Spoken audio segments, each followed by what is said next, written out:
గ్రంథం 28వ అధ్యాయం 2వ వచనం. ఎవరు నిద్రపోవటండి?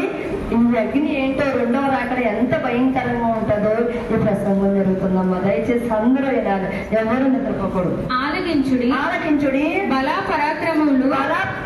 పరాక్రమములు గలవాడొకడు ప్రభువుకు ఉన్నాడు ప్రచండమైన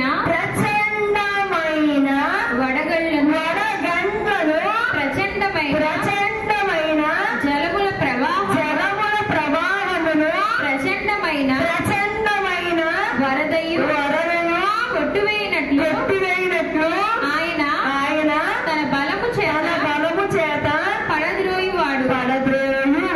హల్లెలూయా. క్రీస్తుకు పూర్వం యెషయా ప్రవక్త చెప్పాడు, అదే మన గురువు గారి ద్వారా దేవుడు బయటపరిచాడు. అర్థమైందండి? గ్రంథంలో ఉందండి. ప్రచండ అక్కడ పరాక్రములు గలవాడు ఒకడు ఉన్నాడు. వాడు ఎవరైనా అదే తత్వంలో ఏకత్వం, అర్థమైందా? అవి యెరూషలేము ప్రకారాలు పడిపోయినాయండి. నెహెమ్యా అనే ఒకడు వచ్చాడు. ఎవరొచ్చాడు ప్రాకారాలు కట్టడానికి? నెహెమ్యా అని వచ్చాడు. నెహెమ్యా తర్వాత 400 సంవత్సరాలకి యేసు ప్రభు వచ్చాడు.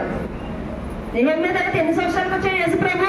400. ఒకడు ఉన్నాడు, ఆయన వామ పశువులాగా బలైపోతాడు.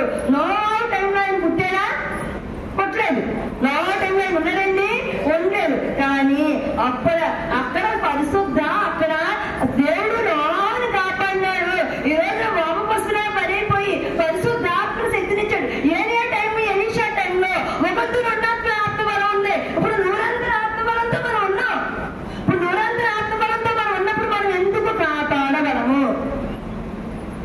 ఒక్కొక్క 200 ఆత్మబలం ఉన్నప్పుడే అక్కడ వాళ్ళు కాపాడబడినప్పుడు మనం ఈ ప్రచండ అగ్ని దినాల్లో, ఈ 2వ రాకడ విపత్తుల్లో ఎందుకు కాపాడబడము? కాపాడతాడు కదండి. ఆయన కాపాడే దేవుడు కదా, కాల్చే దేవుడు కాదు కదా. కానీ ఆయన కాల్చకుండా ఉండాలంటే మనం ఏం చేయాలండి? ఏం చేయాలి? స్తుతియాగం చేయాలి. ఇందాక పాడింది కదా, పరిశుద్ధ